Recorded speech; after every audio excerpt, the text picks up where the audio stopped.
Welcome to I Got a Guy podcast, a podcast carefully designed to introduce a wide range of very talented and highly skilled professionals ready to share their knowledge and advice with you.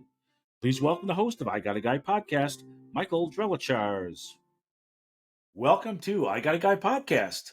I'm your host, Michael Drelichars. Thank you so much for being with us. We have so many loyal subscribers every week. I really appreciate it, and I love to see the numbers growing. And I know that's because you're getting great value from our guests. And today's guest is no different. So thank you for being here.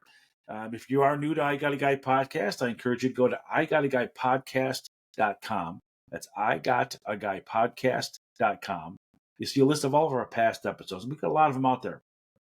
We are publishing these on YouTube, Rumble, and on the audio platforms.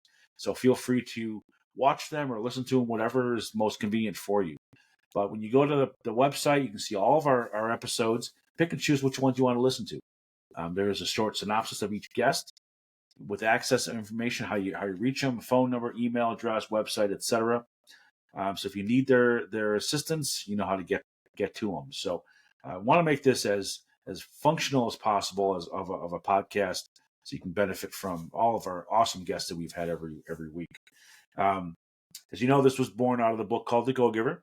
And the Go-Giver highlights 5 laws of stratospheric success. And the whole concept behind the Go-Giver is networking is about giving referrals, not getting referrals. And a big misnomer in the industry and in small businesses. So we really focus on giving referrals, and that's part of why this podcast even was born, is to give a platform to our small business owners and independent contractors to help them grow their businesses.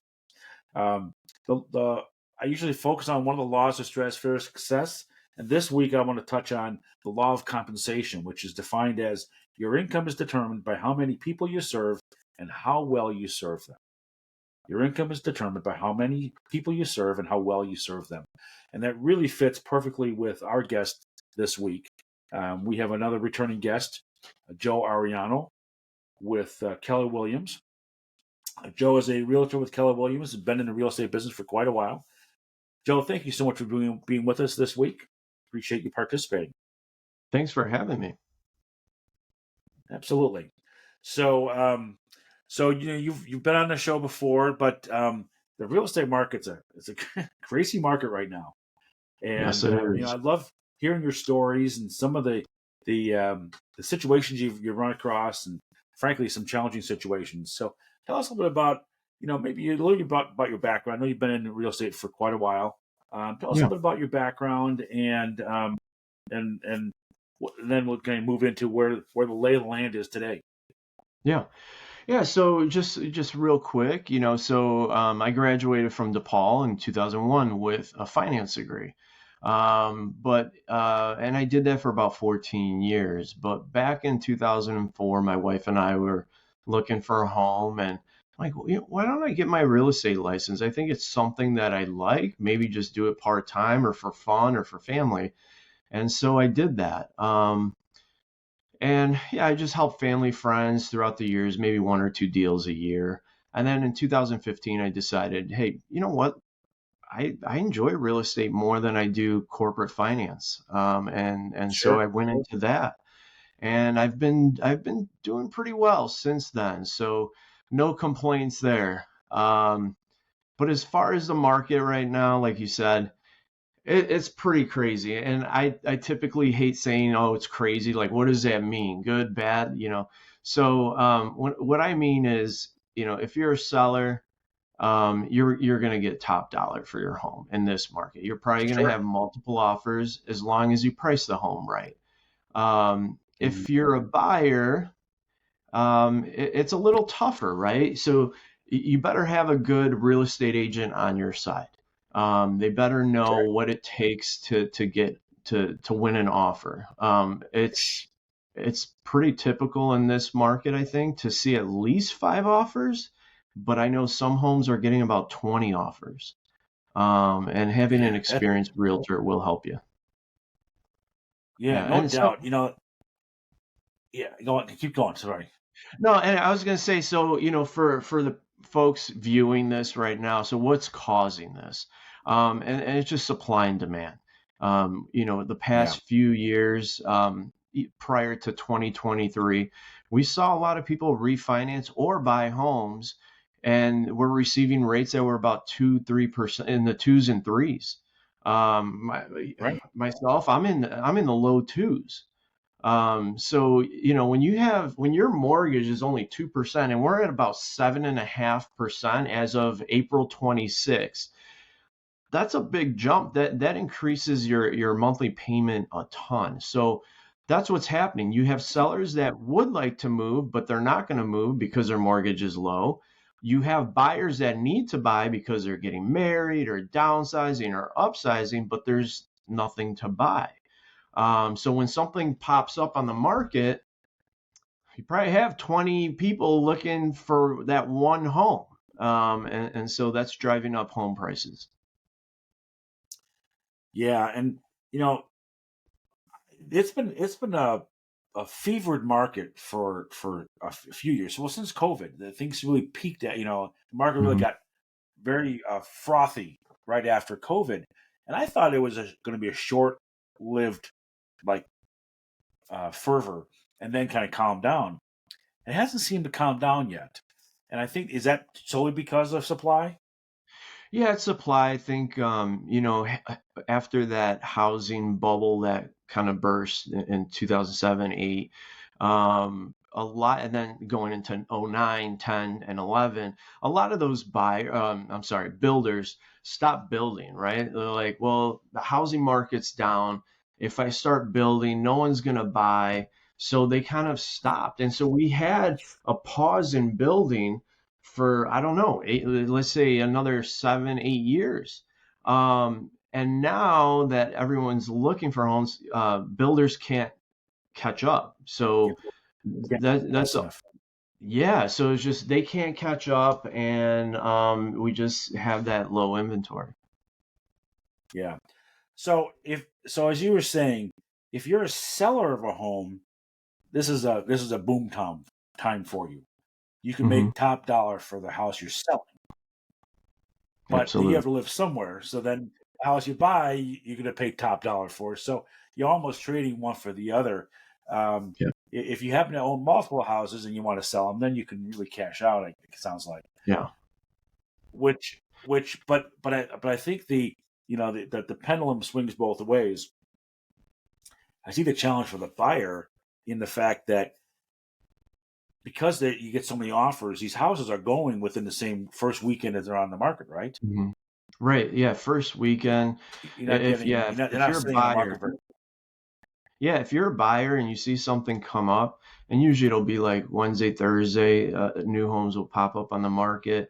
Yeah, you better go see it sure. that first weekend, because most likely by Sunday or Monday they're asking for highest and best. Yeah. So if you're a first time home buyer, I can see this being a challenging situation because a first time home buyer, you have more questions than you have answers. Right. And you have to go into it knowing exactly what you want and what you can afford and what you want, what you don't want. How many bedrooms, how many bathrooms? Do you want a multi-story? Do you want a single story? Do you want, established yard? Do you want, whatever? Um, because it seems like when you find that house that's listed, you decide pretty quick if you want it or not. And I Hmm. remember many years ago when I bought my first house, I looked at a whole bunch of houses, and I bought my first house back in the late 80s. Completely different market. Interest rates were like 14, 15% at the time. So 7% Well, would we have looked like a forget. bargain back then. Right. Well, I'm sorry, just to interrupt, the historical mortgage rate has been since the 1970s has been 7.5%. And that's where we're at. Right. People forget, yeah, was it in the 1980s, early 80s, or 1979, 1980 rates? Yeah, they were at 18%, and that was a deal. Right. And so now it's like 7.5. Everyone's freaking out, but it's just because, yeah, since 2020, people are used to 2 and 3. But we'll never. I can't say for sure, but I don't think we'll ever get below fives again in our lifetime, but who knows? Right. And I've said this before. The reality is, even if paying 7% or 7.5% or 8% now, um, is still better than renting, because when you rent, you pay 100% interest, so you get Mm-hmm. nothing for that.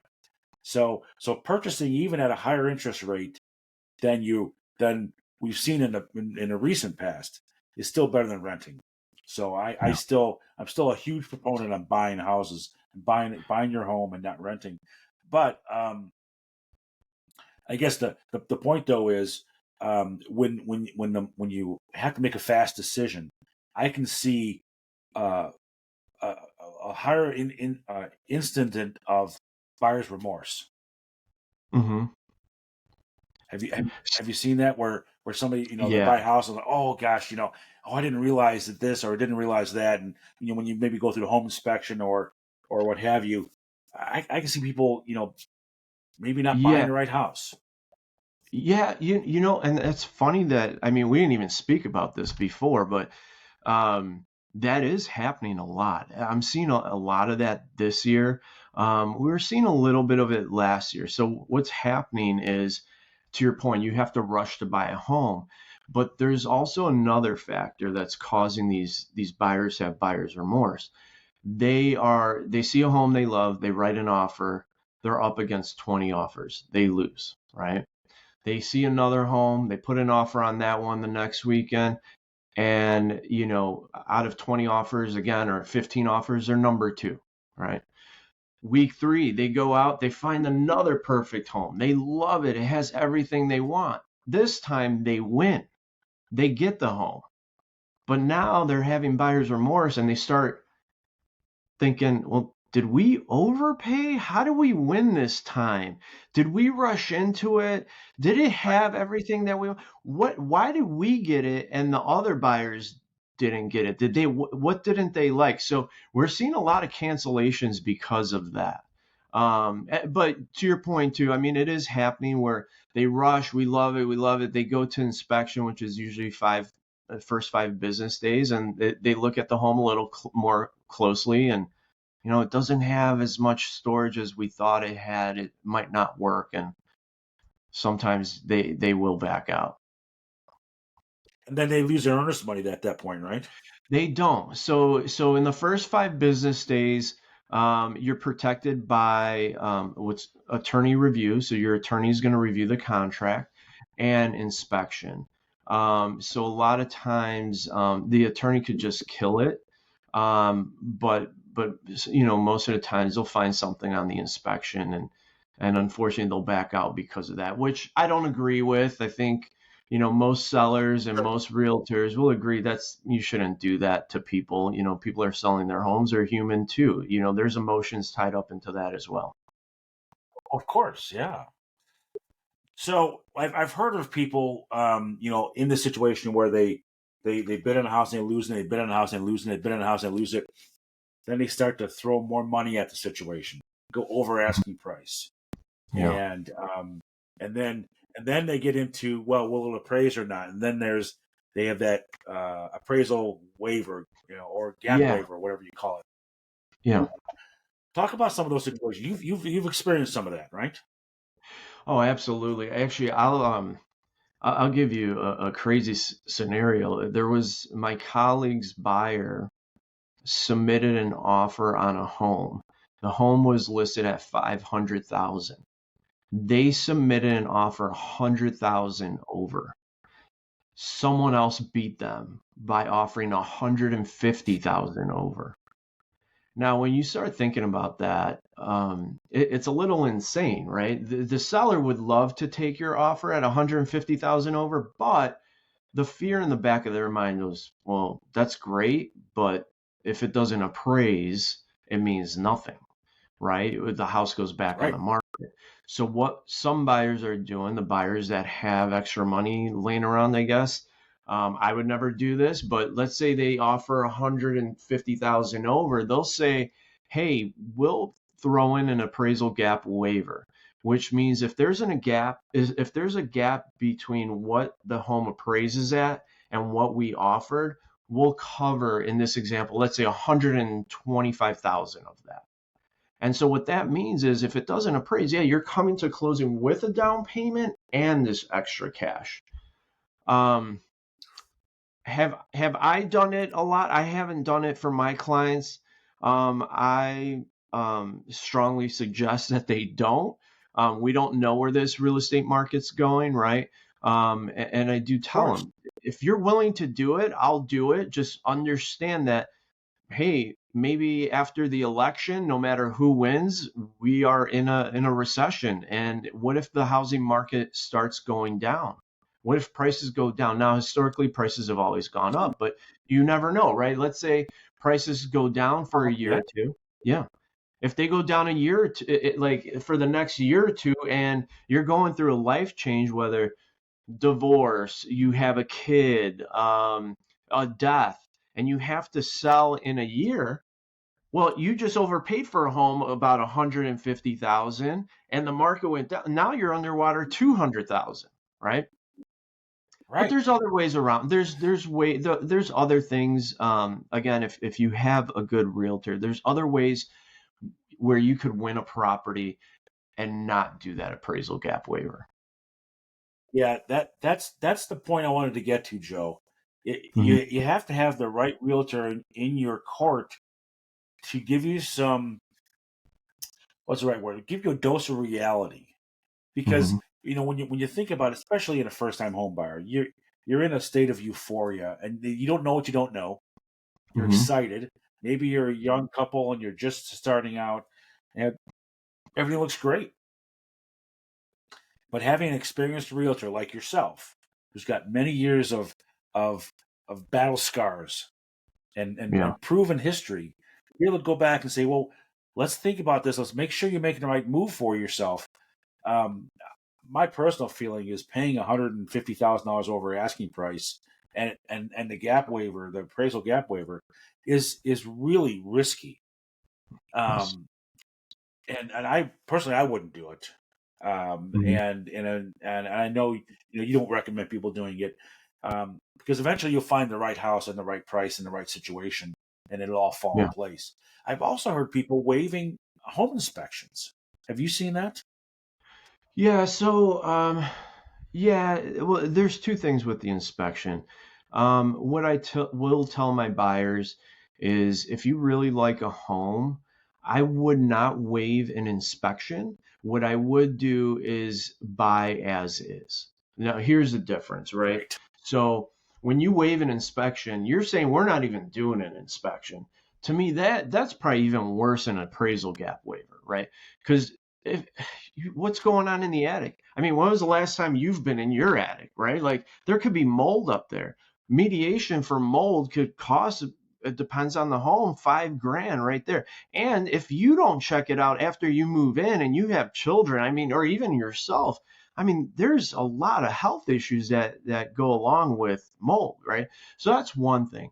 But if you do as is, what I'm telling my buyers is, listen, we've gone through the home. It looks pretty good. It's pretty sound.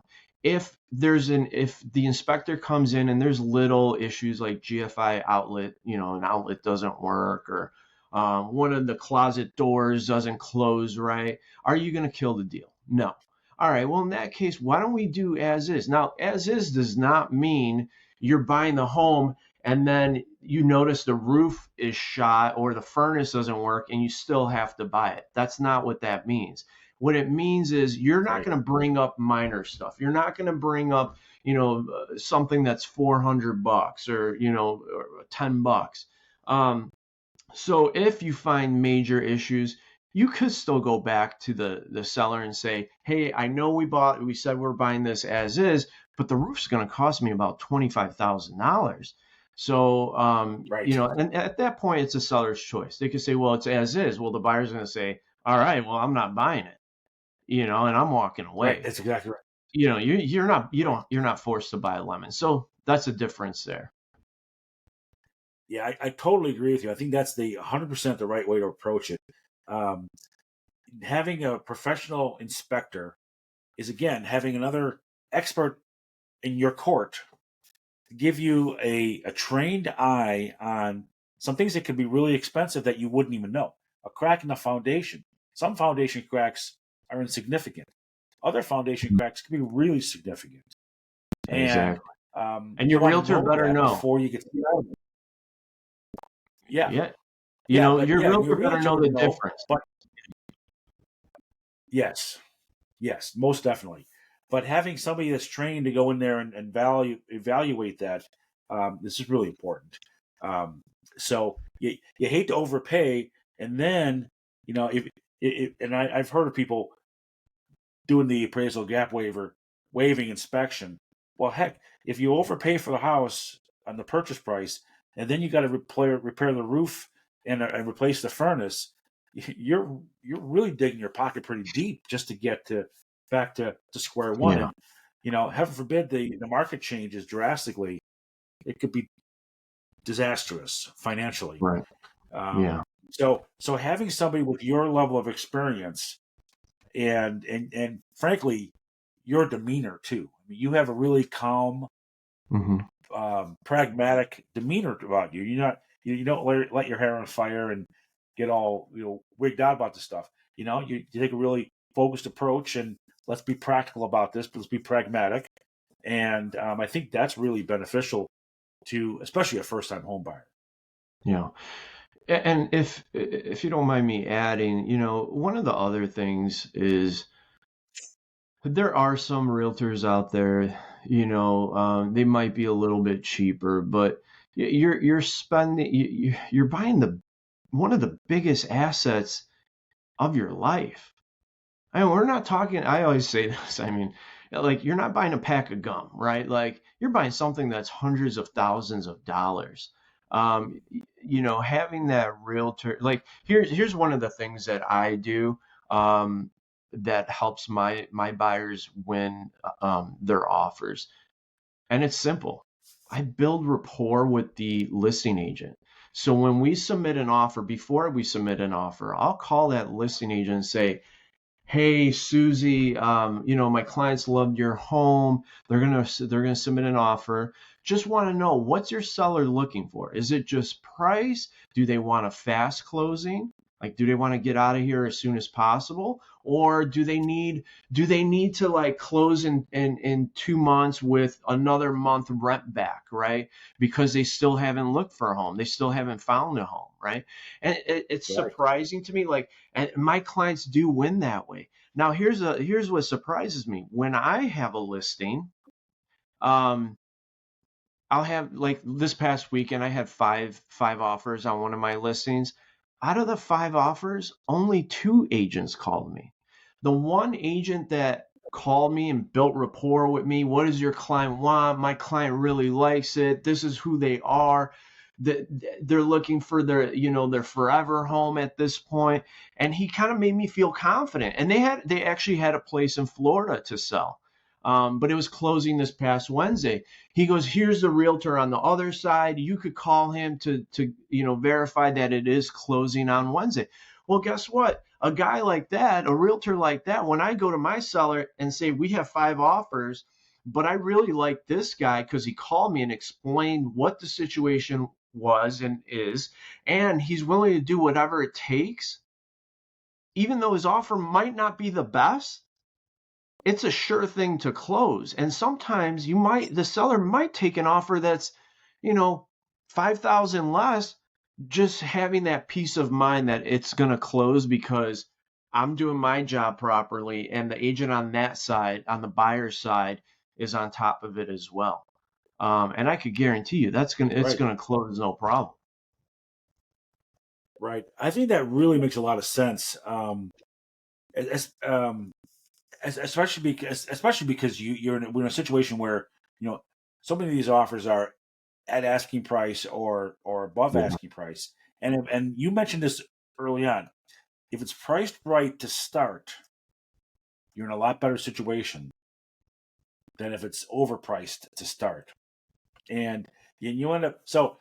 It all comes back to having the right resources and having the right professional in your court to Hmm. um, to get to get the right deal on the table.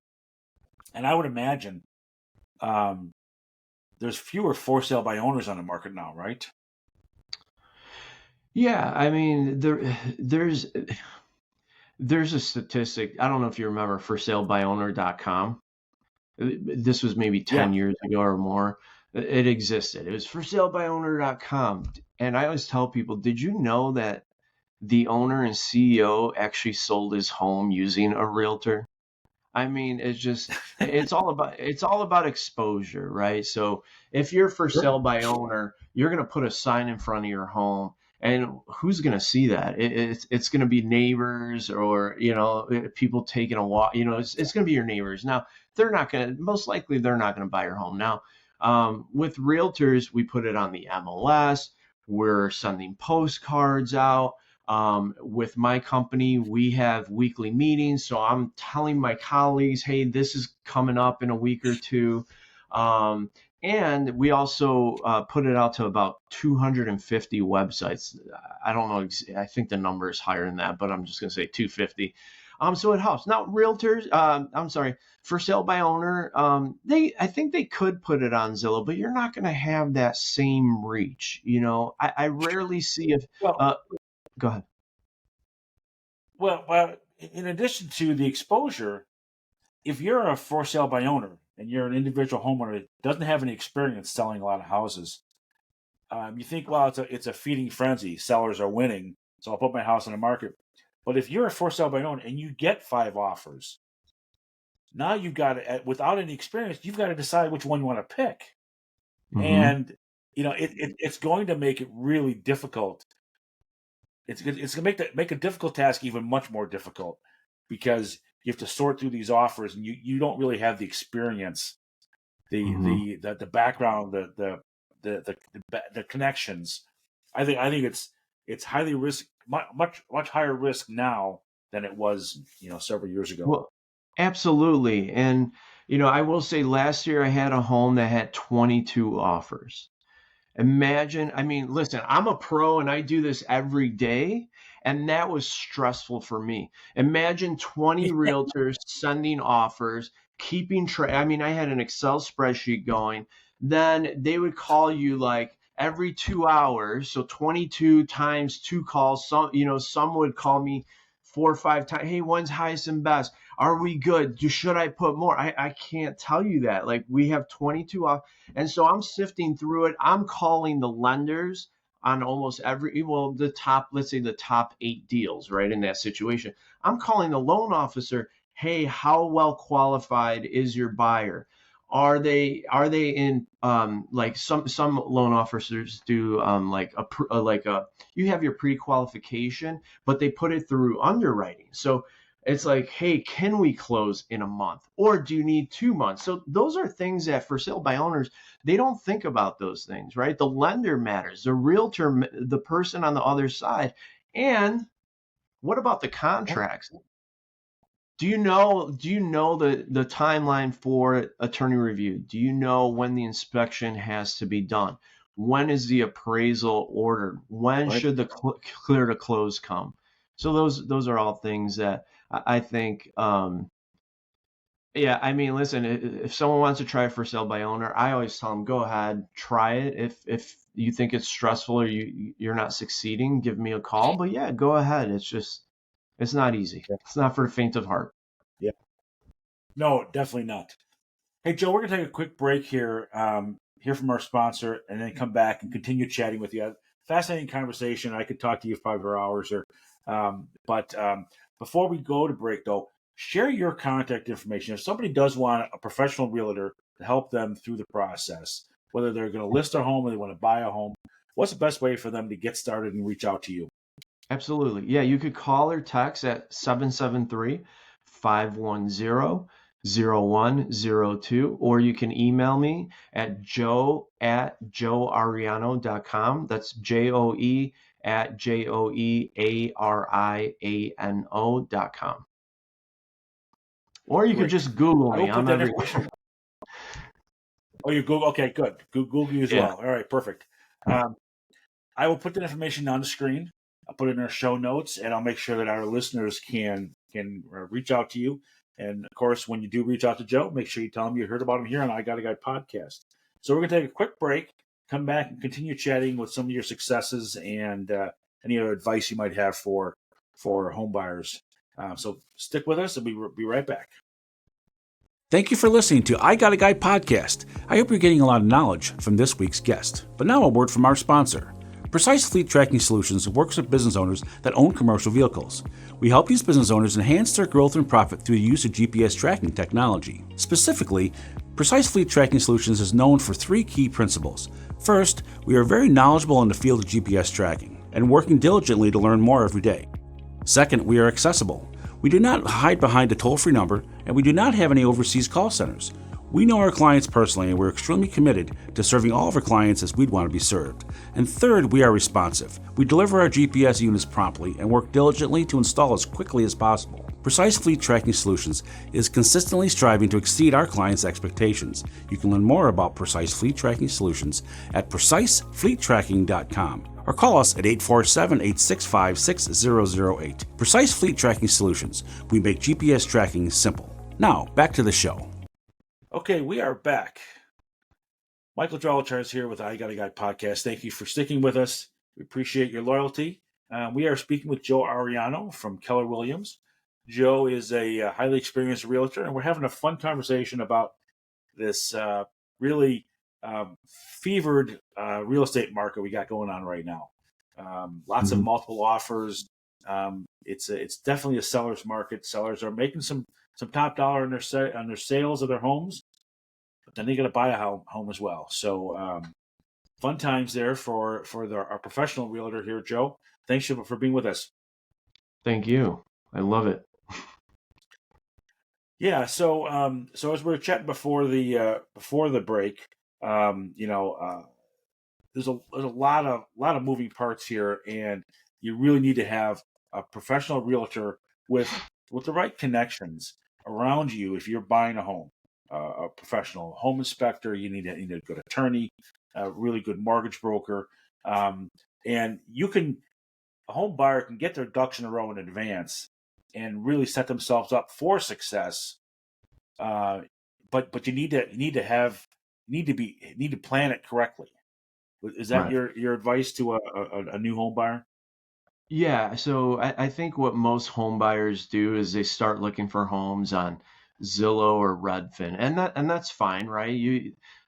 Yeah, go ahead and see what's out there, and what you like and what your checklist is going to be of what you want in your next home. However, I think the most important thing is to talk to a loan officer first. Loan officer, mortgage broker, right? Because here's what could happen. You're looking at homes that are 500,000, right? 4-bedroom, 2-bath, the area you want to live in, and you think you can afford it. And then you go to a mortgage broker and they run your numbers, pull your credit. Well, a couple things could happen. Your credit might not be as strong as you thought, right? There's a lot of fraud going on right now. So that could lower your score. Or you just might not know. You might think you can afford it. Or how about this?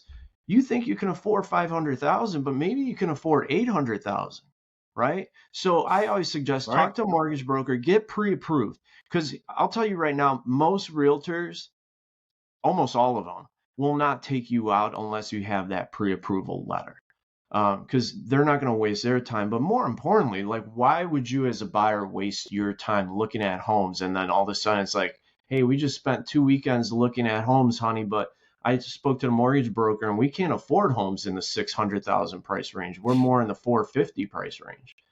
So that's the most important Yeah. thing. Yeah. Certainly. And right now, the mortgage rates have been changing quite a bit, and sometimes a half a point, 3/4 of a point, and that could really change what you can afford. I mean, Mhm. it could have a significant impact on what you really can afford. So you've got to be in connection, in contact with that broker, so if something happens in the with the Fed rates and Mhm. mortgage rates tick up by 0.5%, you need to know whether or not that's going to impact your ability to buy the home that you really wanted. Yeah, I mean, well, So that's within a week, we've jumped from about a little under 7%. And as of yesterday, I saw a couple loan officers say that we're in the 7.5 right now. And the news at the beginning of the year, end of last year was, well, the Fed's going to cut rates 4 times in 2024. It's going to be awesome, blah, blah, blah. They're not going to cut, guarantee they're not. Well, the first one they're not going to do. The second one they're not going to do. They've already said that, I believe. And then it doesn't look like the third and fourth cut are happening either, right? So to your point, yeah, hey, if this is your max and the rates change by 0.5%, yeah, it changes affordability. I mean, it could like 50,000, 75,000. So it's something to think about. yeah, definitely. Now, do you what market segment do you work in specifically, or are you a generalist that covers first time home buyers and move up buyers and retirees? There's a lot of different segments that you could serve, right? Yeah, I mean, What do you find yourself? it's funny at first, and when I went full time in 2015, it was a lot of first time home buyers. My brother's 8 years younger than me, so it was a lot of his friends, and I got joy out of it, right? Like this is their first home. You got to see how happy they are, but I still have first time home buyers, but I'm dealing with move up buyers, move down buyers, people getting married, right? Going from an apartment to home now, divorces. In this market, unfortunately, I'm listing a lot of homes where the person has died, right? Again, you have a lot of sellers who that aren't moving. Unfortunately, death is one of the ones where you have to move. As far as areas, I served DuPage, but I'm going everywhere. I mean, I've gone as far south as Aurora, but I've done Mundelein, right? The one area I don't serve is just downtown Chicago. It's a different animal, and I just Sure. don't serve that area. Yeah, that makes sense. Now, do you do much with investors? Yeah, here and there. Yeah, I will. I'll work with them. I'll run the numbers. Most of them know what they want. They're pretty sharp. Every once in a while, you'll have the person that watches HGTV, and hey, I'm gonna invest, and we go through it, and you know who those guys are. Those they go in a home. Let's blow out that wall and blow out that wall. I'm like, well, yeah, but the home could collapse on itself, right? Like you can't do that. So but again, my job is to guide them with that, to make sure they're not making mistakes. But yeah, I do work with investors that they're flipping a good 5 to 10 homes a year, and those there still are deals even with the low inventory. There are some deals. It's just they're not snatching up as many good deals as in prior to COVID. Yeah, yeah. Because I would imagine I like home investing as well, but typically for rentals, Mhm. longer term buy and hold kind of scenarios as opposed to flipping. But I always want to. I don't want to pay top dollar because you need to have a return. You need to have some Yeah. cash flow. And I think right now it's a tough market for those that are looking Yeah. for the bargains. Well, So you there. either have to Yeah. buy a home really I'm sorry. highly distressed home, you either Yeah, have to but buy a home that's highly distressed. yeah, and there's not a lot of foreclosures. There's not a lot of short sales. Yeah, if there's a home that's got trashed, right? Um, let's say folks like me and you, we don't have a list of contractors. I mean, I have some, but I don't do a lot of flips. There's always going to be someone out there that's a big time investor that has a crew that does it for half of the price that our contractors would do it for. So it's a little harder. But then as far as rentals, like you said, they're pretty high, but prices are pretty high. So like you said, that Right. profit is not what it used to be. Right. Well, and as an investor, my concern is, rents right now are high. So if you pay a little bit more for the home and the rents cover it, if the market shifts in 2 or 3 years and Mhm. rents come down, you could be stuck in a mortgage where you're underwater, and that's my biggest concern, because I do like to make an investment for a longer haul and hold the Yeah, house for 10, 12, 15 years, and grow my portfolio that way as opposed to the quick flips. It's yeah, just different strategy. There's a million different ways to do it, but when I look in the market, there aren't a lot of what I would have heard to as bargains, because everything is top dollar. yeah. Are you finding you have to go further out in like the collar counties of Chicago area to find some bargains, or is that even hard to do? It's tough everywhere.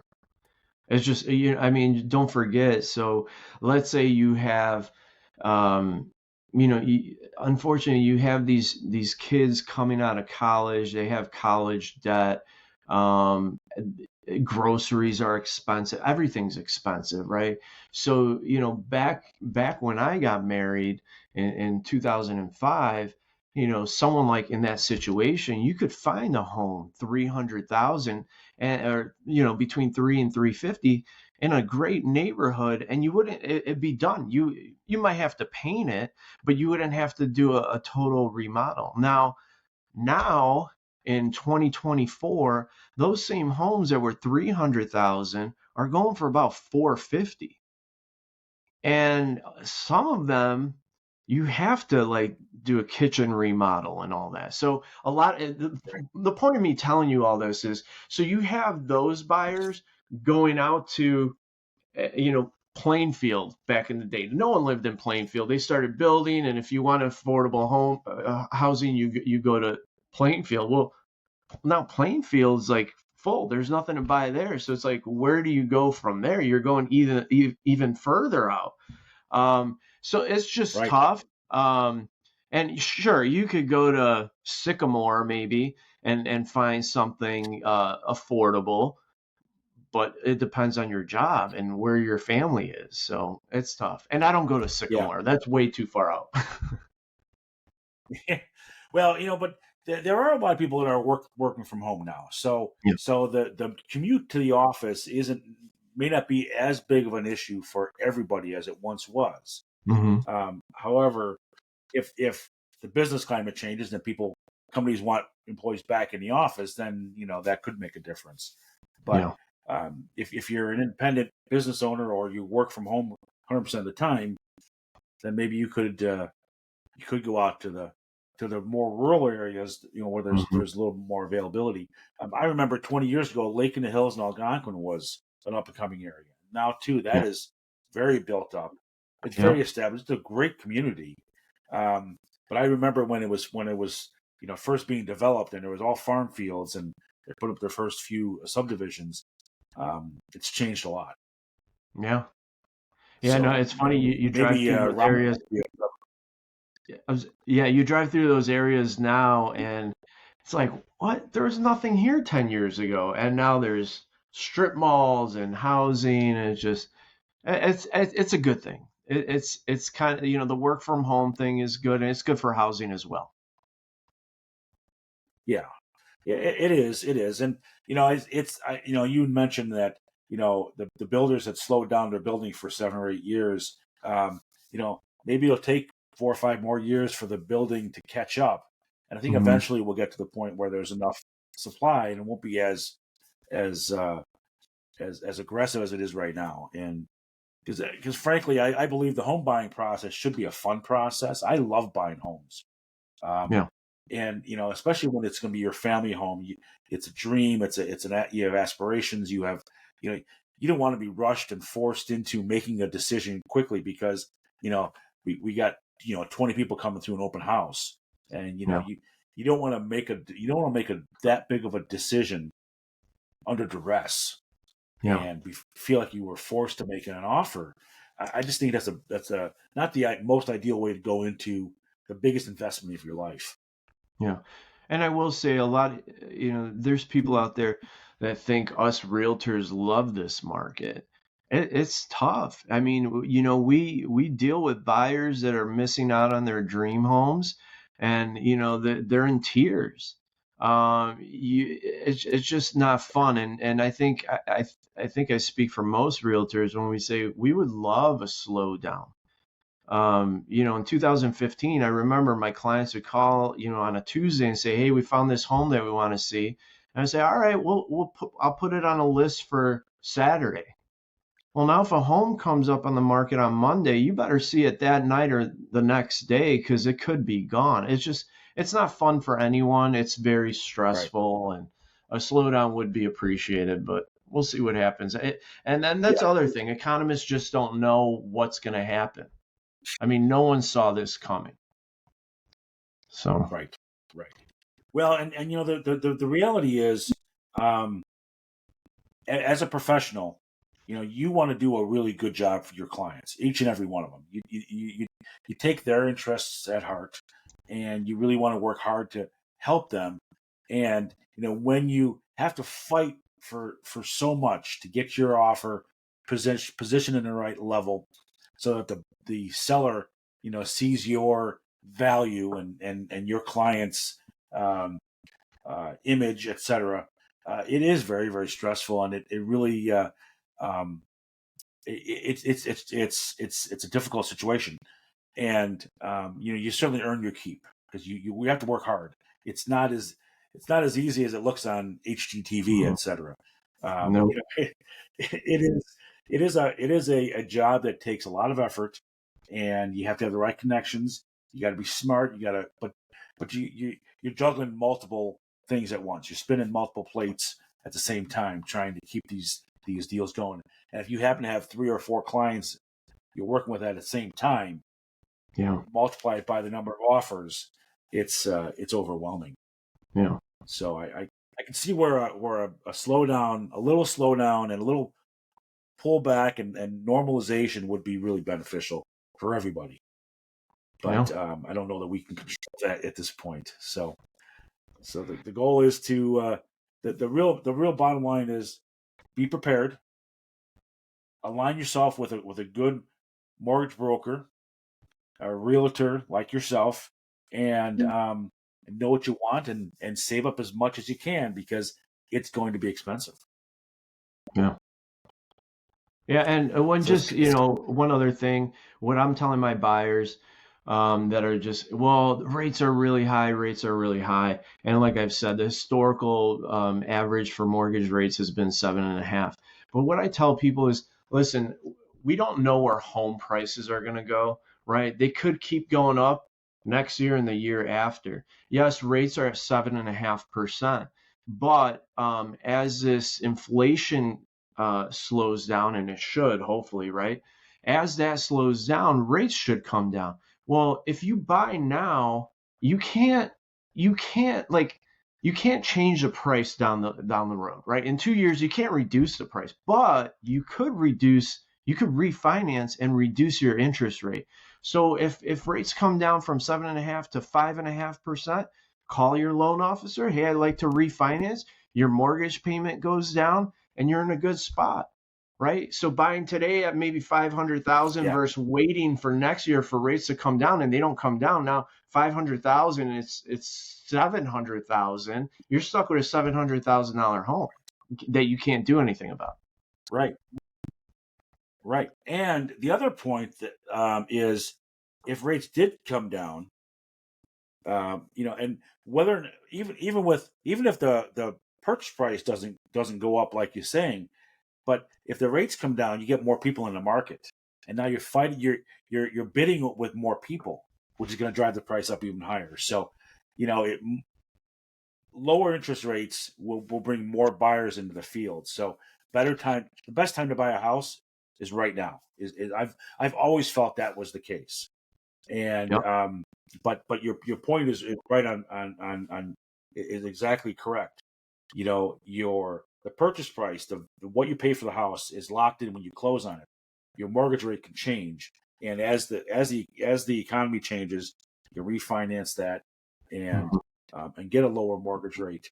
But as long as you can afford it today, when you can refinance, you will be able to afford it even better because your home price will be less, Yeah. and the value will keep going up. So you'll have equity in the home as well.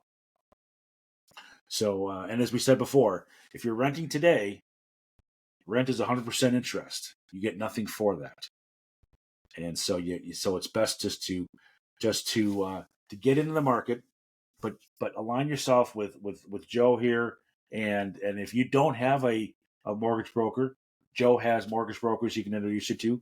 Vito was one gentleman that we do know together, Mm-hmm. which does a great job. But align yourself with a good mortgage broker, a real estate attorney, get a home inspector.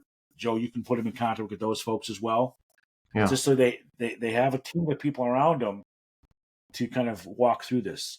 And that's whether you're a first time home buyer, you're a move up, you're a move down, you're a retiree, you're an investor. It doesn't really matter. The team you put around you is the same. It's just Yeah. you need to get in Yeah. the I mean, market and let. yeah, I have a team of trusted attorneys, inspectors, mortgage guys, and that's important too, right? You don't want to hire an attorney that doesn't know what they're doing, or so yeah, I have my guys that I've used for 9 years now. And then in addition to that, I also give my clients, I have a vendor list, plumbers, electricians, drywall, anything, painters, whatever they might need. I help my clients out with that as well. Yeah, I think that is really valuable because when a home inspector comes through and they look at a home and they say, yeah, your roof looks a little old, or the windows, you got a seal broken in the windows, or you need tuck pointing, or what have you. Um, the home inspector won't tell you how much it's going to cost to fix it because Mm-hmm. that's not their specialty. Their specialty is identify what's a code violation and what's dangerous and what's not. Um, but then you'll have to go to these contractors and say, all right, so how much will the roof cost me? Or if the home does need tuck point, how much will that be? These windows, how much will it take to replace the windows? And so you need to have those experts. And if you're not an experienced homeowner, you won't have those contacts. So somebody Yeah. like you, having so many years experience, you've been through the good, bad, and the ugly. Yeah. Yeah. I mean, to your point, like for an inspection happens, you have some windows with broken seals. Um, how much does that cost? Well, I have a couple window repair people. Well, we'll call them real quick, right? Because time is of the essence in real estate. You can't Right. do an inspection. Oh yeah, I'll just get a quote on windows, or I'll call a window guy next week. That's just not how it goes. The seller's not going to waste their time with you. They're going to take the second best offer that they rejected. So yeah, I put you in contact with those people. We get a quick answer and save the deal. Stay in there. Yeah. Yeah. Yeah. You definitely want to do that, especially if the home fits your needs, fits your family, is in the right neighborhood, it's a home you really want. You want to make sure you do everything you can to make it the right investment, and have your ducks lined up so you're not. Nobody likes surprises. So No. especially when it comes to your biggest investment in your life, surprises are not a good thing. Yeah. So that's why again I keep going back to this point, but going with an experienced realtor like yourself that has all that experience and the knowledge of the neighborhoods, etc., is of paramount importance. Yeah. So very good. Joe, anything else you want to share with our listeners? Any No. tips, any tricks, any suggestions? Yeah, no, I mean, we've talked a lot about it, just want to reiterate, there's some people that are on the fence, should I buy, should I sell? Just, if you have a realtor, speak to them. If you don't, call me. I'd love to help you out. You really need an expert. Like you just do. And that's all I could say. Especially navigating in this market, it's stressful. And so if you have someone on your side that's looking out for your best interest, it's going to be less stress and you'll be happy. Yeah, in the long run, that will pay huge dividends by getting your ducks in a row up front, and nobody wants that buyer's remorse. Mm-hmm. So very good. But Joe, why don't you share your contact information again with our listeners? Yeah, absolutely. So again, my name's Joe Ariano. You can reach me at 773-510-0102, or you could email me at joe@joeariano.com. Or if you just Google my name, I have a Google business page, I have Zillow, you'll find me everywhere. So yeah, if and just one last thing is if you're wondering what the price of your home is, what I do offer no obligation market analysis on your home. I'm finding that a lot of people don't know what their home is worth. They know it went up, but they don't know how much. And that could help not only in maybe selling, but if you want to get a HELOC, right? A home equity line of credit, or if you want to do a cash out refi.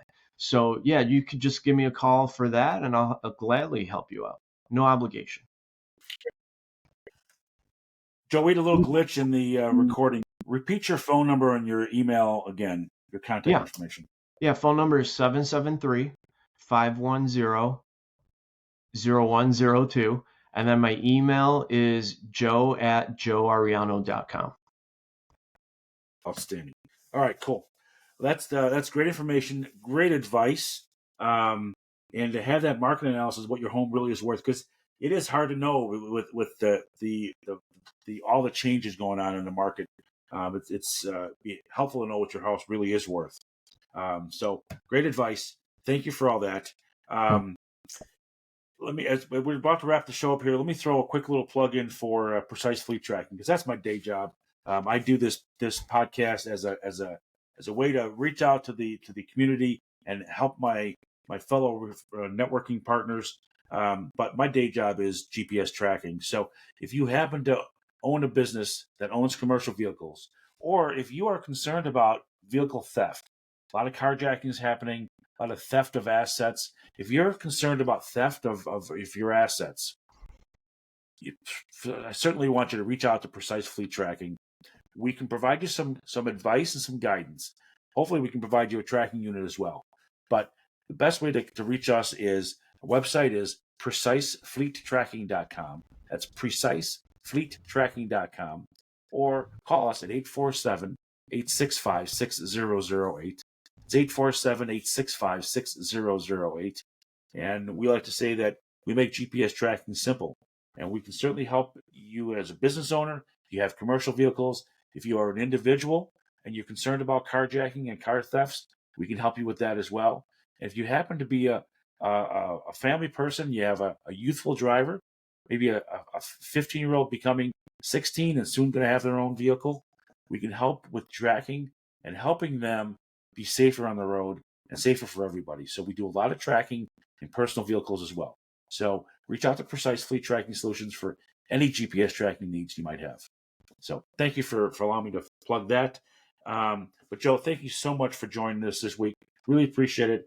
I'm proud of the work you do, and I'm really excited to hear your passion. I know how excited you are. You love this field you're in, and that comes through with how you serve your clients. So my pleasure. Awesome. Thanks for having me. Yeah, always. So again, to our listeners, reach out to Joe if you are in the market for a home, or you want to know how much your home is worth, or you might think about downsizing or upsizing in the near future. Joe is the way to go. He's the guy to talk to. So again, thank you for all that. And to our listeners, thank you so much for joining us again this week. I encourage you to share this podcast with your constituents on Facebook, LinkedIn, Twitter, wherever. However you communicate socially, share this podcast, and we'll all get grow our businesses that way. So thank you so much, and make it a great week. Take care. Thank you for listening to I Got a Guy podcast. For past podcasts and more information, go to igotaguypodcast.com. That's igotaguypodcast.com.